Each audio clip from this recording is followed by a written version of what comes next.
রানী বলুন মহারাজ। আজ হতে সংসারের সকল দায়িত্ব তোমার হাতে আমি তুলে দিলাম। আপন দুলালের মা মারা যাওয়ার পর এই প্রাসাদটা যেন একবারে লক্ষ্মী ছাড়া হয়ে পড়েছে। তাই তাই এই মুহূর্তে তোমাকে কাছে পেয়ে আমি অনেকটা নিশ্চিন্ত হয়েছি। আমি কি পারবো এত বড় দায়িত্ব পালন করতে? মহারাজ, আমাকে বড্ড ভয় করছে। তোমার কোনো ভয় নেই রানী। মনে রেখো, এখন থেকে তুমি এই রাজ্যের রানী। আজ হইতে তোমাকে সদাই সর্বদা এই কাউকের দিকে দৃষ্টি রাখতে হবে। মহারাজ, আপন দলাল কোথায়? তাদেরকে তো দেখতে পাচ্ছি না। আমি তাদেরকে দেখবো মহারাজ। আপন দলাল মাস্টারের কাছে ওই লেখাপড়া করে। চন্ডা, তুমি কি পারবে ওই মায়ের মতো করে ওকে মানুষের মতো মানুষ করে তুলতে? কেন পারবো না মহারাজ? আমি তো মা হয়েই এই ধর্মপুর রাজ্যে এসেছি। তোমার কথায় আমি খুব খুশি হলাম রানী। আমি আপন দলালকে আনার ব্যবস্থা করছি। এদিকে আছে ওই সেনাপতি মীর কাসেমকে পাঠাবে।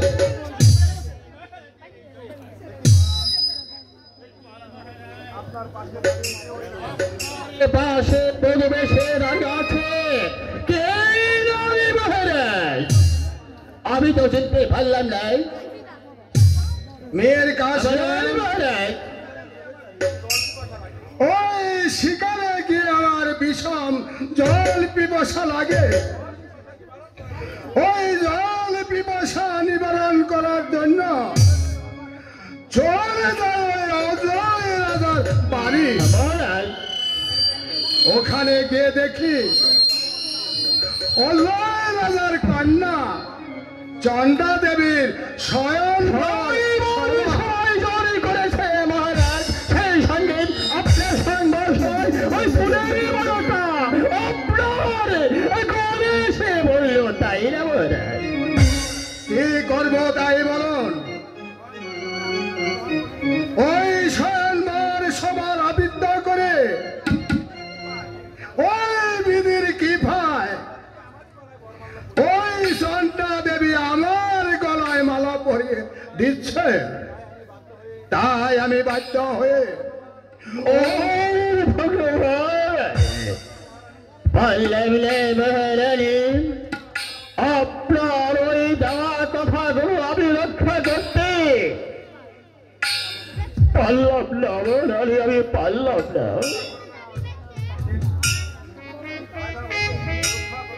দুঃখ করো না সেনাপতি মীর কাসেম। এবারে যাও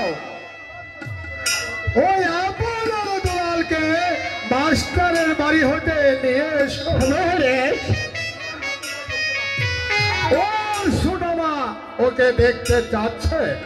মহারাজ, আপনি আমাকে ক্ষমা করে দিলেন মহারাজ।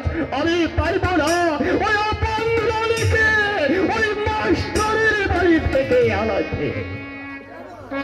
কেন পারবে না ভাই? ভাই, আমাকে একটি ওই মহারানী ভাই বলে ওই রাস্তা থেকে ঘুরিয়ে এনে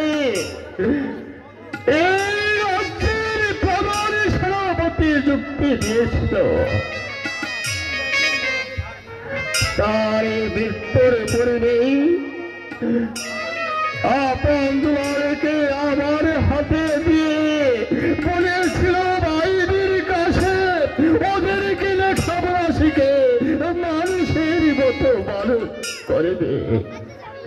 আপনি কি পারবেন আপন দুলালকে মায়ের মর্যাদা দিয়ে লালনি পালনি করতে। কেন পারবো না ভাই? আমি তোদের মা হয়ে এই প্রাসাদে এসেছি। ওগো মহারানী, সত্যি যদি আপন দুলালের মা হয়ে আপনি এই দরবারে এসে থাকেন, তাহলে আমি মুসলিম জাতির কাছে আপনার কি জানাবো? সত্য সত্যবার সালাম। আগের যুগে এর মর্যাদালে বিয়াটা সপ্তান্ত করে আপন দুলালের কোনো ক্ষতি করতে চান, তাহলে মনে করবেন এই রাজ্যের সবাই আপনাকে ক্ষমা করিতে পারে, কিন্তু এর কাছে কোনোদিন ক্ষমা করবে না। চলো রানী, আমরা অন্তঃপুরে চলে যাই। তাই চলুন মহারাজ, তাই চলুন।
বন্ধুরা, বাপ্পি তোমাদের কি হয়েছে?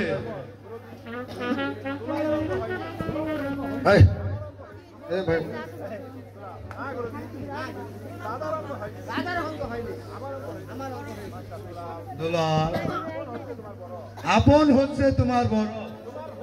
তোমার ভুল হলে আপনের কাছ থেকে শিখে নিবে, কেমন?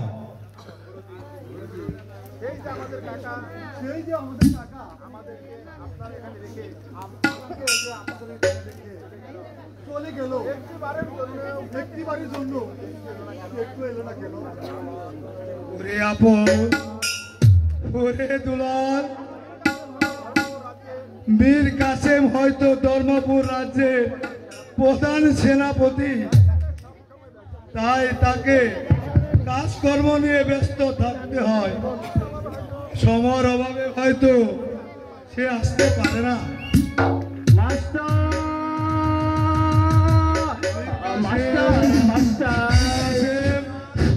আপন দুলাল আমার কাছে আসরে বাপে, নারে আপন দুলাল আমার মুখে আয় রে, তোরা আমার মুখে আয়। সেই যে চলে গেলে বন্ধু, আর ফিরে এলে না। আপন দুলালের কথা কি তোমার মনে পড়ে না? না মাস্টার না। কি মীর কাসেম, তোমার মুখ কানে এত মলিন কেন? মাস্টার বলো বলো, কি হয়েছে? মাস্টার আপন দুলাল, আপন দুলাল না না মানে মহারাজ্যে আমার দ্বিতীয় দায় করে মীর কাসেম, তুমি রাজ্যে থাকতে মহারাজ কেন দ্বিতীয় দ্বার বহন করলো? মাস্টার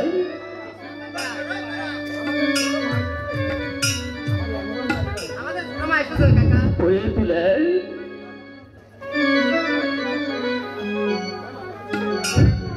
মীর কাসেম, মাস্টার তুমি সত্ত্বেও মহারাজ কেন দ্বিতীয় দ্বার গ্রহণ করলো?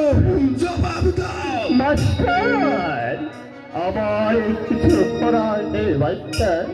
মন্ত্রী রাগি বাহাদুর ওই ছলনার শিকারে যাওয়ার সময় মহারাজকে দ্বিতীয় দাঁড়ি করেছে। মীর কাসেম, মাস্টার, তুমি এখানে কেন এসেছো বন্ধু? মাস্টার, বন্ধু আমার, আমি এসেছি আপনার দুলালকে নিয়ে যেতে মাস্টার। না মীর কাসেম, আমি আপনার দুলালকে নিয়ে যেতে দিব না। মাস্টার, বন্ধু আমার, মাস্টার, ওদেরকে যে মাস্টার, বন্ধু আমার, আপন দুলালকে যে নিয়ে যেতে হবে বন্ধু। কারণ ওদের ছুটে আছে ওদেরকে দেখবে মাস্টার। তাই তো আমরা তো বেতনভোগী কর্মচারী, হ্যাঁ মাস্টার, কেমন করে ওদের আটকে রাখবো? ওদেরকে আটকে রাখবো? যাও আপন দুলাল, তোমাদের কাকার সাথে চলে যাও। আপনি চলে যান, আমরা যাব না। ওরে আপন দুলাল,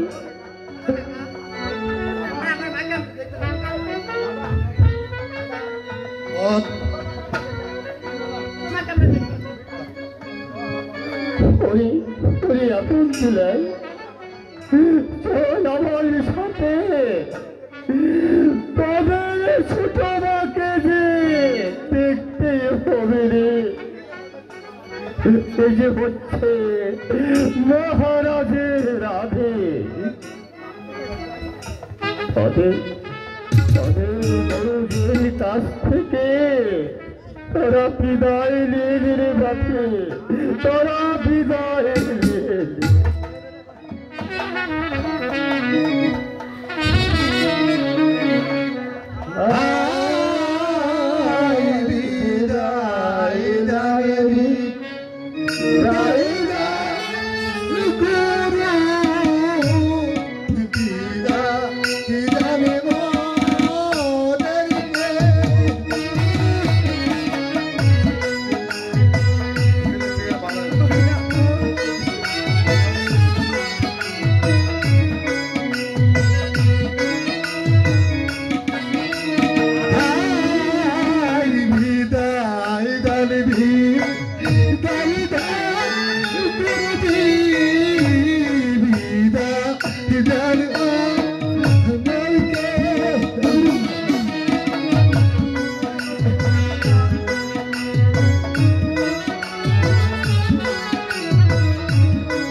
চরণ দুলি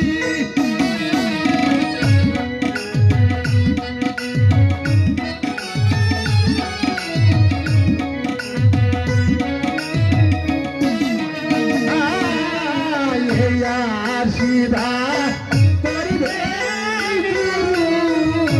দিয়া চরণ দুলি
ওরে আপন, ওরে দুলাল, এই বিদায় মুহূর্তে আমি তোদেরকে যে কি দিয়ে বিদায় করব তাই ভাবছি। আমার এই গায়ের চাদর খানা আপনকে দান করবে উপহার দিলাম। এই এই চাদরের মান ইজ্জত রেখো বাবু।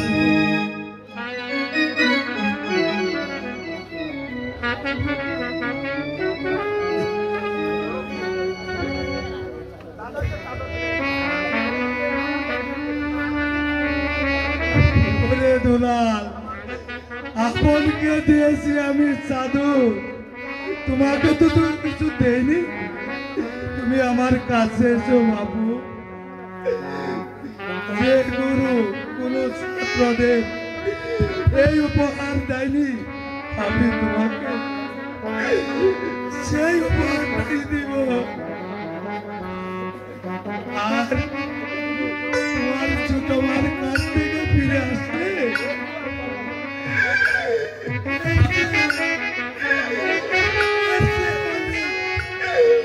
অনেক দামি উপহার। তাহলে মহারাজ কি বলছিল?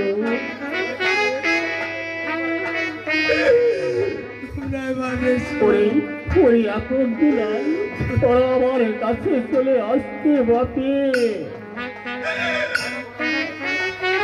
তোরা গুরুদেবকে তোরা প্রণামী করে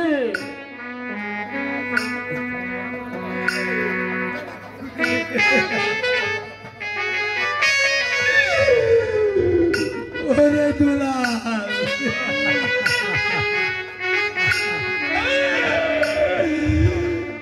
বীর কাছে বন্ধু আমার,